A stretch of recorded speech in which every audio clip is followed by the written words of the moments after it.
Hi friends, இன்னைக்கு நம்ம இந்த வீடியோவில் என்ன பார்க்க போறோம்னா என்னோட ஃபேமிலியை இன்ட்ரடியூஸ் பண்ணி வைக்க போறேன். ஃபர்ஸ்ட் என்னோட பேரு கருகமணி, என் பொண்டாட்டி பேரு அழகுமணி, என் மூத்த பையன் பேரு நவமணி, என் சின்ன பையன் பேரு மின்மினி.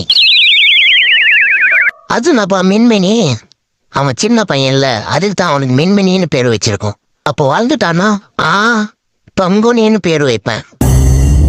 எப்படி மாசா இருக்கா? அடேங்கப்பா, உண்மையாவே மாசா தான் இருக்கு. இப்ப என்னோட ஃபேமிலியோட பேரு கேக்குறியா? அவரு பேரு காத்து கருப்பு, இவரு பேரு டார்க் கருப்பு, என் பேரு பேட்டா செருப்பு. இது பேட்டா செருப்பா? அது என்னப்பா பேட்டா செருப்பு? நான் தெருவா தெரிஞ்சு தேஞ்சு போயிட்டேனா ஆண்டா இருக்கட்டும்னு சொல்லிட்டு என் பேட்டா செருப்புன்னு எங்க அப்பா எனக்கு இந்த பேரை வச்சிட்டாரு. நல்லா கீழு இதெல்லாம் ஒரு பேராடா? அவங்க இருக்கிறான் ப்ரோ. வா ப்ரோ, பாடி கார்டு முனீஸ்வரன் கோயில்ல